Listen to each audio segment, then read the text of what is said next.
नमस्कार, स्वागत है आपका डीवी लाइव के इस खास कार्यक्रम में। मैं हूं समीर आत्मज मिश्र।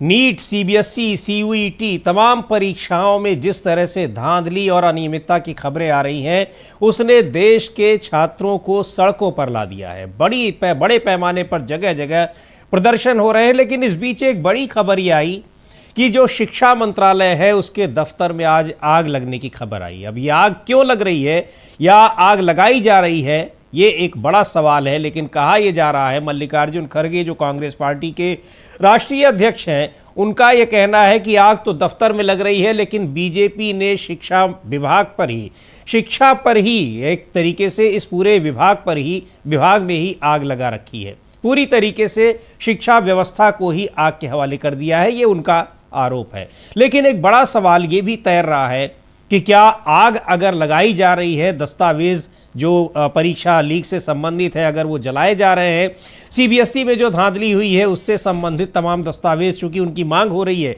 उनके बारे में पूछा जा रहा है, उनको अगर जलाने की कोशिश हो रही है, तो क्या ये भी सही है कि शिक्षा मंत्री धर्मेंद्र प्रधान जाने वाले हैं, उनसे इस्तीफा लिया जाएगा बावजूद इसके कि बीजेपी में इस्तीफे नहीं होते हैं? क्या कुछ है इन सब का, और क्या पूरे देश में क्या हो रहा है नीट और शिक्षा व्यवस्था में जिस तरह से धांधली हो रही है, उस पर चर्चा करने के लिए हमारे साथ प्रोफेसर अखिल स्वामी जी हैं, राजनीतिक विश्लेषक हैं।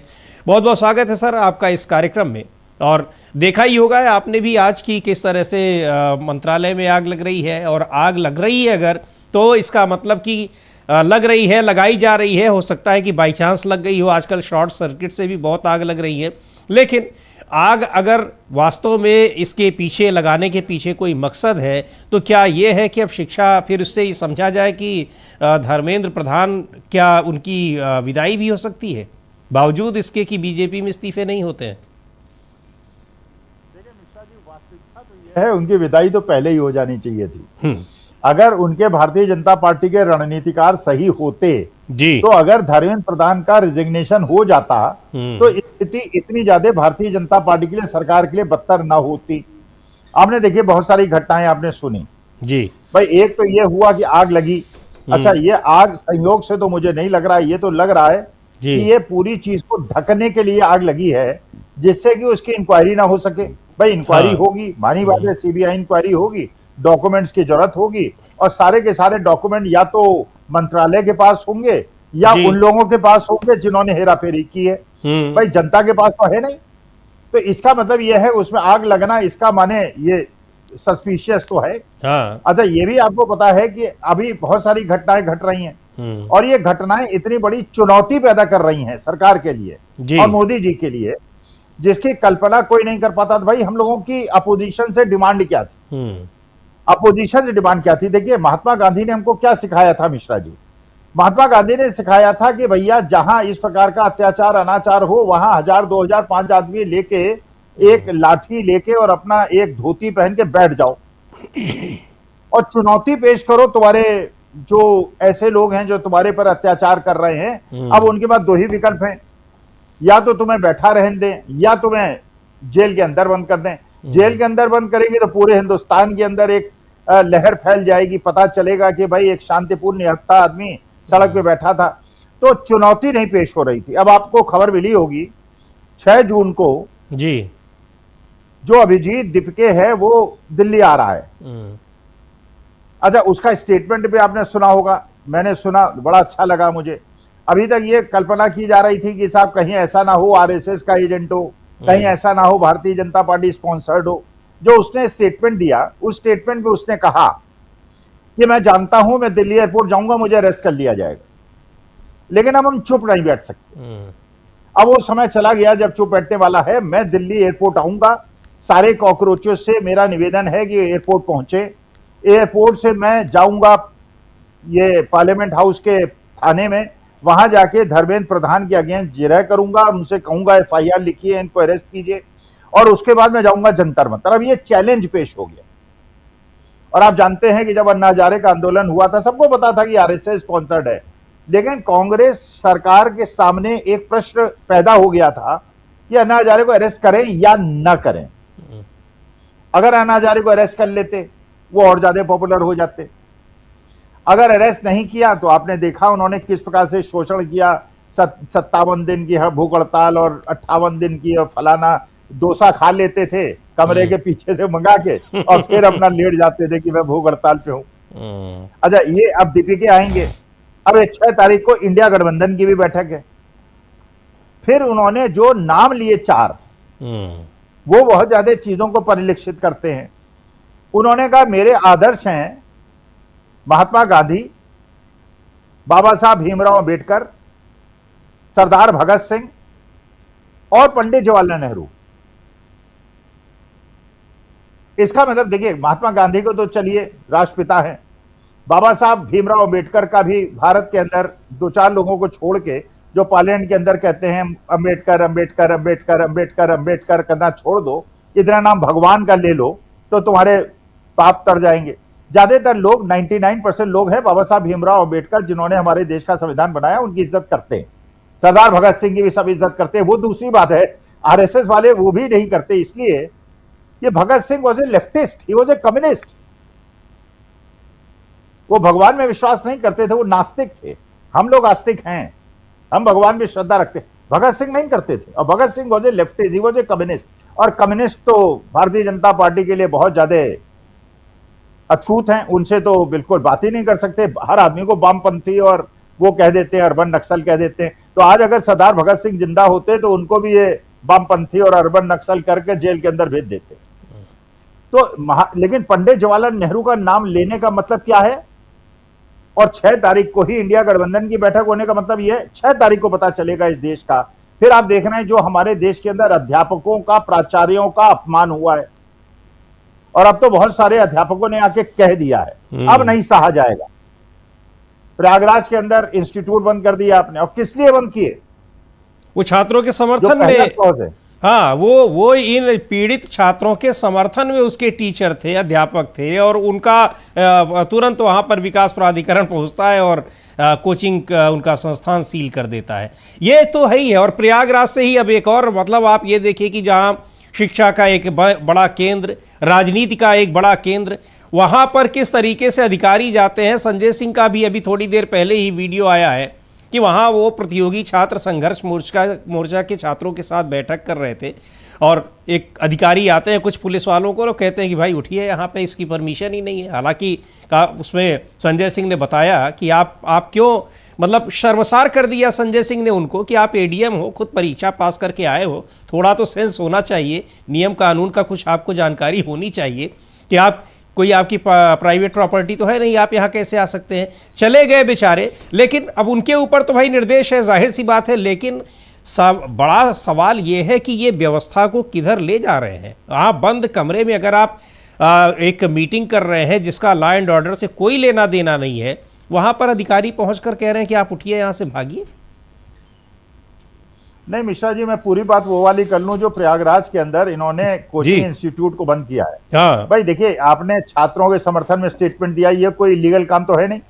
भाई पेपर लीक हुए हैं, और पेपर लीक हुए हैं, बच्चों का भविष्य खराब हुआ है, तो स्टेटमेंट तो कोई भी दे सकता है। इस आधार पे तो उसे अरेस्ट कर नहीं सकते।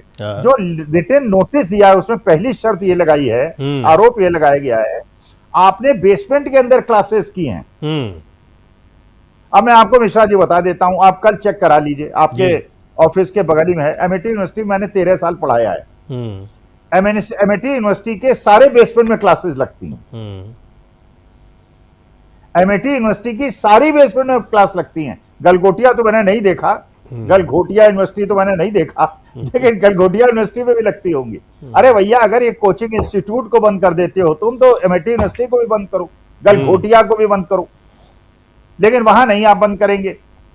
अच्छा, इसके बाद जो आपने ये संजय सिंह वाली बात बताई जी, तो वो तो एडीएम साहब आए थे। अच्छा, सोचिए, एक मीटिंग चल रही है। अच्छा, मीटिंग में 40-50 हमारे डॉक्टर राय भी बैठे हुए हैं, जो वकील साहब हैं, इलाहाबाद के बड़े फेमस, इलाहाबाद यूनिवर्सिटी के प्रेसिडेंट भी थे, वो संजय सिंह के बगल में बैठे हुए हैं। तो ऐसा भी नहीं था कि वकील साहिबान वहां पे नहीं थे जी। अच्छा, आए ऐसा पुलिस के दबस में जैसे लोग भाग जाएंगे, सारे बच्चे बैठे रहे और सारे बच्चे अपनी व्यथा बता रहे थे। राहुल गांधी भी बच्चों से मिल रहे हैं। अच्छा, 17 साल के बच्चे डीप स्टेट के अंग बन गए भारतीय। इतना डर लगने लगा, इन्हें बच्चों से भी डर लगने लगा। तो संजय सिंह ने कहा कि भाई ये कमरे के अंदर मीटिंग कर रहे हैं, तो इसमें आपको क्या परेशानी है? आपकी बपौती है, आपकी प्राइवेट प्रॉपर्टी है, पर्सनल प्रॉपर्टी है क्या? भाई हमने बुकिंग कराई है हॉल की, हम मीटिंग कर रहे हैं, और कौन सी आपने यहाँ पे आके, तो एडीएम साहब चले गए। और ये जो आपके कोचिंग इंस्टीट्यूट के अंदर बंद किया गया, फिर दीपिके का आना, फिर बंगाल के अंदर आप देखिए किस प्रकार से ममता बनर्जी सड़क पे उतर रही हैं, फिर बिहार के अंदर राबड़ी देवी का। तो इसका मतलब यह है हर जगह एनएसयूआई, राजस्थान में, मध्य प्रदेश, हर जगह सड़क पे। अच्छा, ये कोई ऐसी डिमांड तो लोग कर नहीं रहे। हाँ भाई आप ये सोचिए, केवल हमारे ही घर के बच्चों का थोड़ी हो रहा है जो सत्ता से विरोध रखते हैं, प्रश्न पूछते हैं। भाई ये तो भारतीय जनता पार्टी के परिवार के लोगों के बच्चों के साथ भी यही हो रहा है। बिल्कुल। अभी भी नहीं पता है कि अच्छा एक पेपर लीक हो जाए तब तो चलिए सुरक्षा व्यवस्था को मजबूत कर दिया जाता है, हर पेपर लीक हो जाता है। अच्छा आप देखिए कमर्शियल सिलेंडर के दाम और बढ़ा दिए गए हैं आज जी। मने करीब करीब 2000 रुपए कमर्शियल सिलेंडर के दाम पिछले 6 महीने में बढ़ा दिए गए। अरे क्या जरूरत है यार, जब तेल के दाम इंटरनेशनल क्रैश कर रहे हैं, गिर रहे हैं, तब आप जो है हर चीज के दाम बढ़ाए चले जा रहे हो, क्योंकि व्यवस्था आपकी टूट गई है, बुरी तरह से आपकी अर्थव्यवस्था टूट गई है, आपको समझ ही में नहीं रहा क्या करेंगे। तो मैं तो देखिए मिश्रा जी साफ साफ इंतजार कर रहा हूं 6 तारीख को जब विजीत आएगा, और देखते हैं उन्होंने कहा है। अच्छा उन्होंने 8 लाख कॉकरोचेस ने धर्मेंद्र प्रधान को हटाने के लिए पिटीशन फाइल किया है। 1 करोड़ लोग उसके एक्टिव मेंबर बन चुके हैं, वॉलंटियर बन चुके हैं। नहीं तो एक चीज मुझे बताइए सर कि क्या ये 6 तारीख से पहले ही धर्मेंद्र प्रधान इस्तीफा देंगे? क्या फाइलें वाइलें वहां जलवाई जा रही हैं? अचानक आग लग जाना मंत्रालय में इतना आसान नहीं होता है, और काफ़ी सेफ और सिक्योर रीजन है, शॉर्ट सर्किट भी नहीं। गर्मी भी इधर पिछले 3-4 दिन से कुछ कम हुई है, 46-45 डिग्री वाली गर्मी अभी दिल्ली में नहीं पड़ रही है। तो ये क्या है? ये क्या उसके पहले ही मतलब राजनाथ सिंह का बयान फिर वो गलत साबित हो जाएगा कि बीजेपी में इस्तीफे नहीं होते हैं? देखिए अगर उन्होंने इस्तीफा दे दिया जी, तो मोदी जी की 12 साल के अंदर गोदी मीडिया ने जो इमेज बनाई है स्ट्रॉन्ग मैन की और आयरन मैन की, वो 1 मिनट में ढह जाएगी। भाई अभी तक तो वो ये कहते हैं ना कि ये वाहियात लोग हैं, ये तो अर्बन नक्सल हैं, ये तो एंटी नेशनल हैं, ये तो पाकिस्तानी स्पॉन्सर्ड हैं, जो इस तरह की बातें करते हैं। हमारे देश में क्या हो गया यार, 70-80 पेपर लीक हो गए तो कौन सी बड़ी बात है? कांग्रेस के जमाने में नहीं लीक होते थे, कौन सी बड़ी बात है? रुपया 100 के आसपास पहुंच रहा है, कौन सी बड़ी बात है? अगर ट्रेड डील पे अमेरिका हम पे दबाव डाल रहा है, जबकि जो टैरिफ वाला मामला था वहां के कोर्ट ने बंद कर दिया, लेकिन इसमें कौन सी बड़ी बात है? अरे हिंदू मुसलमान की बात करो, हिंदू मुसलमान करो, मुसलमानों नहीं क्या? फिर उसमें वो अशफाकुल्ला खान की और अब्दुल हमीद की और कलाम साहब की बात नहीं करेंगे, वहां पे हिंदू मुसलमान करके और देश को बांटने का प्रयास करेंगे। तो देखिए अगर धर्मेंद्र प्रधान ने रिजाइन कर दिया, अब पहले कर दिया होता तो बात समझ में आती, तब तो ये होता कि भाई नैतिक जिम्मेदारी ली या उनका स्वास्थ्य खराब है। भाई जब उनका धनखड़ साहब का स्वास्थ्य खराब हो सकता है, तो धर्मेंद्र प्रधान का भी तो स्वास्थ्य खराब हो सकता था। नहीं, धनखड़ साहब बुजुर्ग थे, धर्मेंद्र प्रधान रिजाइन कर रहा हूं। धर्मेंद्र प्रधान बुजुर्ग उतने नहीं है कि उनका स्वास्थ्य खराब हो जाएगा, लेकिन स्वास्थ्य तो स्वास्थ्य है, किसी का भी खराब, किसी का भी, किसी भी बच्चों का भी खराब हो सकता है। हाँ, स्वास्थ्य किसी का भी खराब हो सकता है, बात सही है, लेकिन स्वास्थ्य के कारण नहीं। अब तो जिम्मेदारी भी उन्होंने ले ली है, बता दें कि भाई हम नहीं जिम्मेदारी ले पा रहे हैं, हम सारी चीज़ की जिम्मेदारी ले रहे हैं और नहीं हो रहा है, लेकिन लगता नहीं है कहीं से भी कि इस्तीफा होगा। पर अगर ये सबूत और अगर ये फाइलें जलाने का काम हो रहा है, वहाँ आग लग रही है, ये सारी खबरें आ रही हैं, तो निश्चित तौर पर ये तो है ही कि इसमें धांधली की बात तो स्वीकारी ही गई है। धांधली के जो सबूत हैं उनको बाकायदा नष्ट करने की भी कोशिशें हो रही हैं, ये साफ दिखाई पड़ रहा है। इसलिए कि आज भी पवन खेड़ा ने 5 सवाल पूछे हैं कि सीबीएसई को लेकर कि आखिर आप ये बताएं कि ये एक दागी कंपनी को कैसे कॉन्ट्रैक्ट दिया जा रहा है जो ऑलरेडी पहले से वो ब्लैक लिस्टेड है, नाम बदल कर आती है। एनटीए वही मतलब वही सीबीएसई बोर्ड उसको दे रहा है, शिव मंत्रालय उसको दे रहा है। नीट में भी यही सवाल उठा कि आखिर एनटीए को बार बार क्यों परीक्षा कराने की जिम्मेदारी दी जा रही है, और एनटीए उसी को दे रहा है जो एक डिफ़ॉल्टर कंपनियां हैं। इन सब के पीछे जो ये खेल है, अब सरकार को भी कहीं ना कहीं से लग रहा है कि ये फाइलें सरकार के भीतर से भी लीक हो रही हैं, और बहुत सारी चीज़ें हो सकता है कि जो सीक्रेट डॉक्यूमेंट्स उनको लग रहा है वो सब भी पहुंच सकती हैं। तो हो सकता है, अब ये हम लोग एक अनुमान लगा रहे हैं कि उनको नष्ट करने की, जलाने की कोशिशें हो रही हैं, लेकिन आपको क्या लगता है कि ये कुछ फाइलें जलाकर, कुछ चीज़ें जलाकर, इसमें जो कुछ अगर धांधली हुई है, पूरा खेल हुआ है, क्या उस पर पर्दा डाला जा सकता है? क्या अगर जांच होगी कायदे से तो कितनी चीज़ों को आप जला देंगे? नहीं, देखिए, जहां तक मुझे पता है सरकारी डिपार्टमेंट्स में जो क्रूशल फाइल्स होती हैं उनकी माइक्रो फिल्मिंग होती है जी। और वो माइक्रो फिल्मिंग जो है उसे आप नष्ट नहीं कर सकते, वो जो है कहीं और उसको रखा जाता है। अच्छा, ये भी एक बिल्कुल पक्की बात है। देखिए आपको पता है सरकारी डिपार्टमेंट में अगर मान लीजिए मैं एक सेक्रेटरी लेवल का अधिकारी हूं, मैं एक लेटर भेजता हूं, उसकी 15 कॉपीज भेजता हूं मैं, तो एक जगह आप जला देंगे, जहां ओरिजिनल जगह है वहां जला देंगे। 15 कॉपीज तो हैं, तो उसको रिबिल्ड किया जा सकता है अगर किया जा सके। अच्छा, जो बात आपने कही वो बात सही है। देखिए, अधिकारी तो सारे खुश नहीं है, बिल्कुल भाई। हो सकता है कि एनटीए के लोगों की मिलीभगत, वहां के 4-5 बड़े बड़े अधिकारियों से मिलीभगत हो जी, जिन्होंने पिछले 15-20 दिन में या पिछले 2 साल के अंदर फॉर्च्यूनर खरीदी हो, ऑडी खरीदी हो, मर्सिडीज खरीदी हो। बाकी अधिकारियों को तो हिस्सा नहीं मिला होगा। तो बाकी अधिकारी ये कहेंगे, बेटा अच्छा ठीक है, अकेले अकेले खा रहे हो, लो मैं राहुल गांधी को फाइलें पहुंचा रहा हूं। एक बार राहुल गांधी ने कहा भी था कि सीबीआई से हमको फाइलें मिल रही हैं, कागज मिल रहे हैं, हमको चुनाव आयोग से कागज मिल रहे हैं। तो देखिए, ये तो होगा, क्योंकि मानी बात है कि आप सबको तो सेटिस्फाई कर नहीं सकते। आपको पता ही है, सेबी चेयरमैन के खिलाफ आधा उनका स्टाफ आके सड़क पे उतर गया था। लेकिन चलिए, उस समय मोदी जी की स्थिति डिफरेंट थी, आज के तारीख में मोदी जी की स्थिति डिफरेंट है। आज चैलेंजेस इतने ज्यादा हैं कि आपने हर श्रेणी के, हर वर्ग के, और दीपिका उसने ये भी कहा, अभिजीत ने सारी उसने संख्या बताई, 1 करोड़ बच्चे अफेक्टेड हैं आज की तारीख में, 1 करोड़। और वो बच्चों को ये भी, क्योंकि मानी बात है कि अगर हमें भी ये भरोसा ही ना हो कि हमारी कॉपी कोई दूसरे की कॉपी जन जाएगी। अच्छा, इतनी ब्लड कॉपी जो बच्चों को भेजी गई है, इसका माने जो एग्जामिनर था उसको भी ब्लड कॉपी भेजी गई है। फिर ये कह रहे हैं सर ऑनलाइन करेंगे सब कुछ। अब अरे ऑनलाइन तुमने किया तो था टीसीएस वालों का। टीसीएस से बड़ा इंफ्रास्ट्रक्चर किसके पास है जी? इलाहाबाद से लोग आए थे, कोटा से लोग आए थे, कहां से 500-500 1,000 किलोमीटर से आए थे। वहीं पे सिस्टम फेल हो गया, टेक्निकल फ्लॉ आ गया। अब टीसीएस पे अगर टेक्निकल फ्लॉ आ गया तो कहां से पैदा करोगे तुम? माइक्रोसॉफ्ट वालों को थोड़ी ले आओगे यहाँ पे।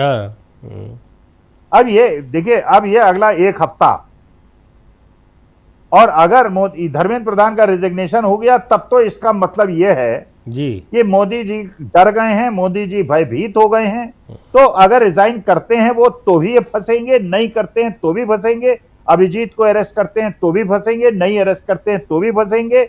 इन्होंने जो अध्यापकों का, देखिए मिश्रा जी, कल मैंने कहा भी था आपके न्यूज पॉइंट में जी, मैं मूलतः तो एक अध्यापक हूं, मैं कोई जर्नलिस्ट तो हूं नहीं, लेकिन अध्यापक की केवल एक इच्छा होती है अपने जीवन में। हमारी इच्छा होती है हमें अपने बच्चों से, अपने छात्रों से प्यार मिले, और हम भरपूर प्यार उनको लुटाएंगे। अभी तक मुझे मिला है। अच्छा बताइए, जिस देश के अंदर यह परंपरा हो, जिसके देश के अंदर कहा जाता हो, गुरु गोविंद दो खड़े काके लागो पाए, बलिहारी गुरु आपने गोविंद दियो बताए, जहां गुरु को भगवान, वहां पे एक गोदी पत्रकार हमें 2 टके का अध्यापक बता रही है। आइए, मैं तो कहता हूं, आइए चैलेंज करता हूं, आ जाएं 3 गोदी पत्रकार, बैठ जाएं उसमें, अर्नब गोस्वामी बैठ जाएं उसमें, सुधीर बैठ जाएं, तिहाड़ी सुधीर, और किसी एक और को बिठा लें, और इधर खान साहब को बिठा लें, खान सर को बिठा लें, देवकीर्ति सर को बिठा लें, और हो जाए शास्त्रार्थ। पूरा देश देखे किसके पास ज्ञान है। अरे साहब मिश्रा जी, मैंने 3-3 घंटे क्लास ली हैं। 3 घंटे खड़े होकर पढ़ाना, और एक क्लास के अंदर 60 बच्चे आपकी आंखों के सामने हों, 120 आंखें आपको देख रही हों, एक भी गलती, जैसे ये किया गोदी पत्रकार ने, एक गलती कर दिया, भुगतेंगी। एक मुहिम जो हमारे, जिनके खिलाफ हम लोग टिप्पणी नहीं कर सकते, उन्होंने एक टिप्पणी कर दी, 1 महीने के अंदर हिंदुस्तान की फिजा बदल दी उन्होंने, और यही गोदी पत्रकार ने कर दी। अब ये हो सकता है ये लोग भी मोदी जी के पीछे पड़ गए, मोदी जी का कुछ लगता है खटपट हो गई, उन्होंने कहा बेटा ठीक है हमें। अब ये अध्यापकों का अपमान कौन सहेगा?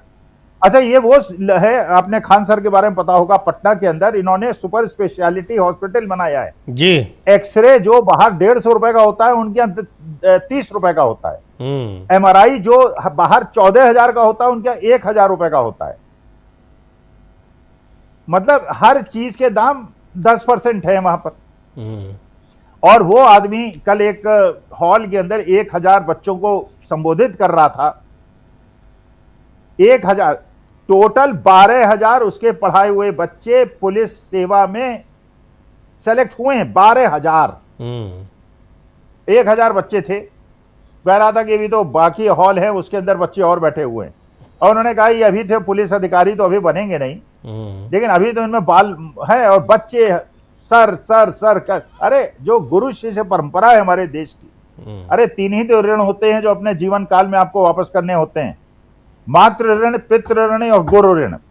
और जिस देश के अंदर द्रोणाचार्य की और एकलव्य की कहानियां आदर्श हों, वहां पे गुरु का अपमान, माने गलती तुम्हारे सिस्टम की। अब ये अध्यापक अपने शिष्यों के फेवर में भी नहीं खड़ा हो सकता, उसके कोचिंग सेंटर बंद कर दोगे। अरे यार कोचिंग सेंटर हम कोई जबरदस्ती तो पकड़ पकड़ के लाते नहीं लोगों को। मान लीजिए मेरा तो नहीं है ना, मैंने आज तक चलाया है, लेकिन अगर मान लीजिए मेरा होता, मैं आप ये आपके जितने दर्शक श्रोता देख रहे हैं, क्या पकड़ पकड़ के लाते हैं? नहीं, तुमको देखना पड़ेगा। अरे उन्हें आपका प्रोग्राम अच्छा लगता है देखते हैं, नहीं अच्छा लगता है नहीं देखते। बिल्कुल। कभी आपको एक समय में 1 लाख लोग देखते हैं, कभी नहीं देखते, वो उनकी इच्छा है ना। अच्छा कंटेंट होगा वो देखेंगे, नहीं तो नहीं देखेंगे। भाई ये पकड़ पकड़ के तो लोगों को नहीं लाते ना टीचर्स। लोगों को लगता है, फिर वो सिलेक्शन होता है, इसलिए they can afford it, they do it. इसमें इनको दोष क्या है? अच्छा 10-10 घंटे ये लोग पढ़ाते हैं बेचारे, 10-10 घंटे टीचर बता रहे हैं उनका गला छिल जाता है, लेकिन एक दिन छुट्टी नहीं लेते। उनको आप इस बात से अपमानित कर रहे हैं। उनको भी अर्बन नक्सल बता देंगे, टीचर्स को भी अर्बन नक्सल बता देंगे, माफिया बता रहे हैं, कोचिंग माफिया। दो कौड़ी का मतलब ये 2 कौड़ी का पैरामीटर ऐसा हो गया कि मुख्यमंत्री अपने विपक्षी नेता को 2 कौड़ी का बता रहे हैं, यहाँ अध्यापकों को बता दे रहे हैं कुछ सो कॉल्ड पत्रकार लोग। यानी ये 2 कौड़ी का मूल्यांकन कर रहे हैं, अपना मूल्यांकन नहीं करते कि आखिर वो कितने कौड़ी के हैं। एक मुख्यमंत्री ने अपने प्रदेश के जो नेता प्रतिपक्ष हैं उनको कहा कि अरे उसकी क्या बात करना, वो तो 2 कौड़ी का आदमी है। अब वहाँ लोग पूछ रहे हैं कि भाई ठीक है वो तो 2 कौड़ी के हैं, अपना भी तो बता दीजिए कि आप कितने कौड़ी के।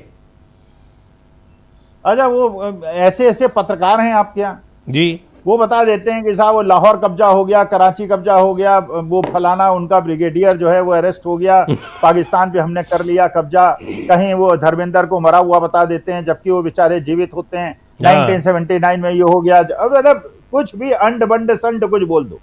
अरे एक अध्यापक जो होता है मिश्रा जी, और यूट्यूबर अध्यापक, हमारी देखिए नॉन यूट्यूबर का तो समझ में आता है, जब तक बच्चा रिकॉर्ड न कर ले हमारी गलती को वो पब्लिक नहीं कर सकता।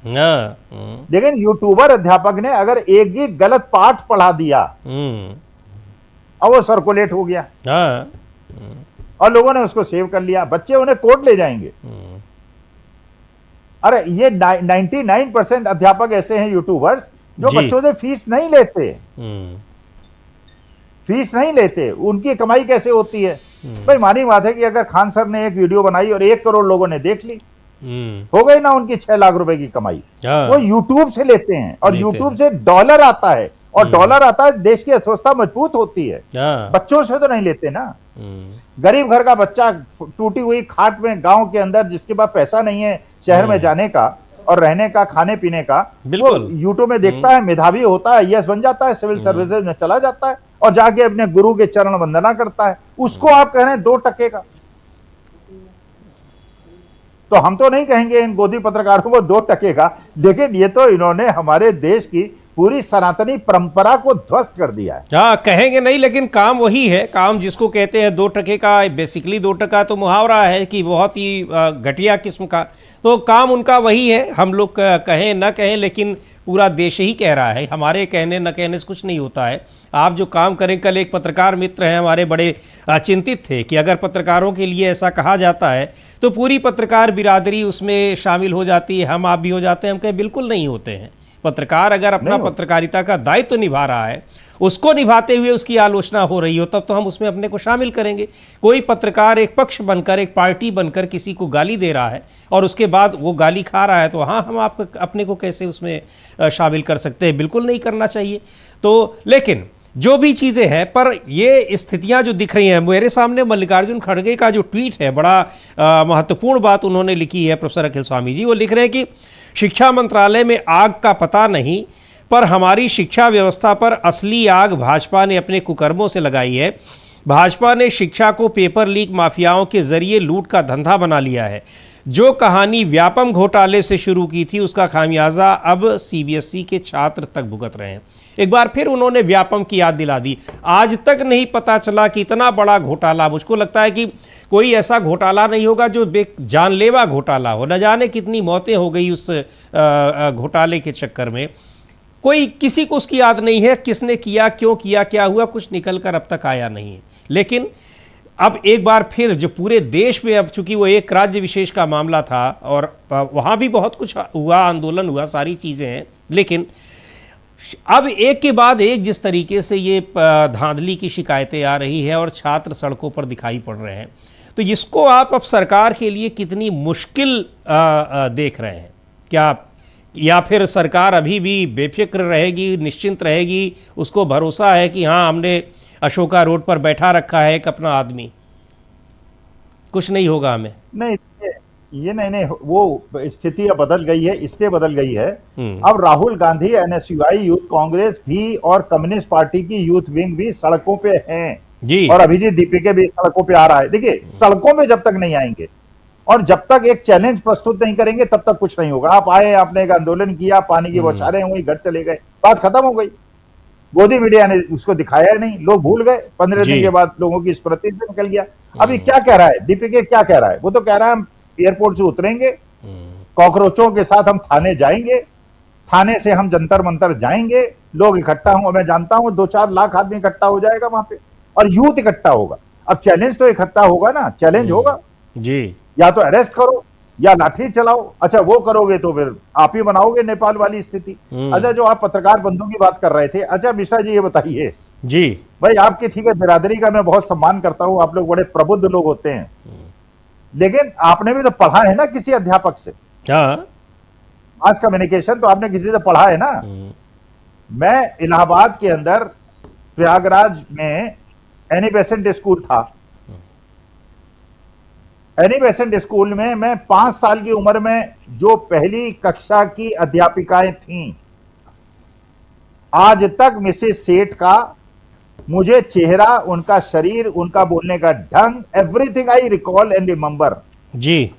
एक अध्यापक का बच्चों के दिमाग में और छोटे बच्चों के दिमाग में इतना ज्यादा, वो अपने माँ बाप की नहीं सुनते हैं बच्चे, टीचर की सुनते हैं। तो माँ बाप कहते हैं, अगर टीचर ने गलत भी बता दिया और माँ बाप ने कहा नहीं बेटा ये, क्या नहीं, वो मैम ने बताया है, मैम ने बताया है तो आप गलत बोल रही हैं, भरोसा इतना ज्यादा रहता है। सही बात है, आप चाहे कितने विद्वान हो आप, हाँ ये बात सही है। तो हम आपके जर्नलिस्ट के इस चीज के लिए ऋणी हो सकते हैं, आप हमको सही सूचना दें, लेकिन अगर आप सही सूचना न दें, हाँ, और वहां सायरन बजा बजा के ये आ गया, वो अटैक कर दिया, वहां बम फेंक दिया, इसको ले लिया, उसको पीट दिया, और बाद में पता चला जब झूठी खबरें। अरे उन्हीं गोदी पत्रकार के बारे में निकल रहा है, उन्होंने ट्रम्प भैंसा नाम से एक वीडियो चलाया। बताइए ये पत्रकारिता है क्या? नहीं, आपको तो वो भी ध्यान होगा, आपको सर वो भी ध्यान होगा कि यहाँ एक जब 2000 के नए नोट आए थे तो बताया गया कि इसमें ऐसा चिप लगा रखा है कि ये नोट कहीं भी होंगे वो प्रधानमंत्री मोदी जी को पता लग जाएगा और वो झंझनाहट होगी, गनगनाहट होगी और वो जान जाएगी कि किसके पास कितना नोट है।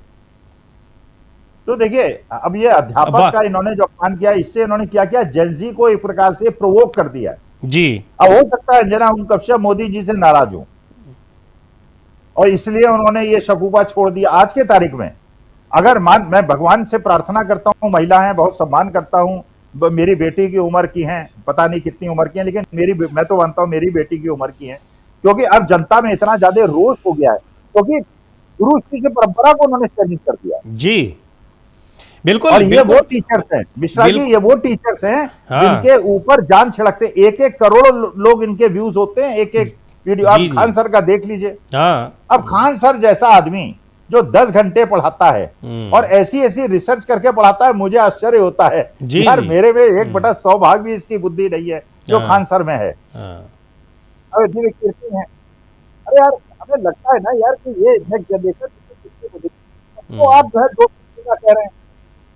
आ जाइए, एक शास्त्रार्थ कर लीजिए, अंजना जी बुला लीजिए, अपने स्टूडियो में बुला लीजिए खान सर को, और आपकी जो सब्जेक्ट आपने पढ़ाओ और खान सर से उसी सब्जेक्ट पे शास्त्रार्थ कर लीजिए। आप टिकेंगी नहीं 2 मिनट, आप तो टेलीप्रॉम्प्टर में पढ़ती हैं। बिल्कुल मत कीजिए किसी, बिल्कुल सही बात है। और आप ये हाँ, और आप ये देखिए कि जिस तरीके से अब उनको जवाब मिल रहा है, तो अब जवाब वो देने की स्थिति में नहीं है, उनको जवाब दिया जा रहा है, बताया जा रहा है। और सबसे बड़ी बात जो आप कह भी रहे हैं कि लाखों करोड़ों की संख्या में उनके अपने छात्र हैं, या सारे छात्र भले ना हो, लेकिन इस सोशल मीडिया के जरिए उनसे जुड़े हुए लोग हैं। आपने एक तरीके से उनके ऊपर भी हमला किया है कि वो क्या कुछ कर रहे हैं। बहरहाल वो सारी चीज़ें, लेकिन छात्र जिस तरह सड़कों पर, जिस समय आपको एक मीडिया का दायित्व ये है कि इस नीट पेपर हो चाहे सीबीएसई की धांधली हो, इस धांधली को उजागर करना। आपकी पत्रकारिता तो गर्त में जा चुकी है। पत्रकार होने के नाते या पत्रकारिता करने के नाते कोई इस खामी को तो नहीं उजागर कर पा रहा है, लेकिन अगर ये खामी उजागर भी हो रही है तो आप उसको बता भी नहीं पा रहे हैं। आप सरकार को, आप अपराध करने वाले को डिफेंड कर रहे हैं, आप उस एजेंसी को डिफेंड कर रहे हैं जिसने ये सारी धांधली की है या जो इसके पीछे है। तो ये अपने आप में समझ में आ रहा है कि आप अपने दायित्व को कितना निभा रहे हैं और आप दूसरों को किस तरीके से देख रहे हैं। लेकिन सड़कों पर अगर उतरा हुआ ये युवा चाहेगा तो फिर ये हालात बदलने होंगे, और ये जो धांधली की शिकायतें आ रही हैं इनको ख़त्म करना होगा, नहीं तो फिर आगे क्या कुछ होगा वो स्थितियाँ कहीं ज़्यादा घातक दिखाई पड़ रही हैं। बहरहाल रहेगी इन सब पर नज़र। पर ये बहुत सारी जानकारी आपने दी और आपके साथ बातचीत में इन सारे पहलुओं पर हम लोगों ने चर्चा की। बहुत बहुत शुक्रिया प्रोफेसर अखिल स्वामी जी इस कार्यक्रम में शामिल होने के लिए, और देखते हैं क्या कुछ होता है। लेकिन छात्रों की नाराज़गी अब ये बता रही है कि इस सरकार में, और सरकार जिस तरीके से शिक्षा व्यवस्था को लेकर एक बिल्कुल नॉन सीरियस बनी हुई है, कोई गंभीरता उसकी नहीं दिखाई पड़ रही है, उसको लेकर एक ज़बरदस्त गुस्सा छात्रों में दिख रहा है। और ये गुस्सा कहीं बहुत फूटने न पाए, सरकार को कोशिश करनी चाहिए कि उनके गुस्से को रोके, ना कि उनके गुस्से को भड़काए। तो अब इस कार्यक्रम को यही समाप्त करते हैं और आगे की खबरों पर भी हमारी नज़र रहेगी। अब मुझे दीजिए इजाज़त, नमस्कार।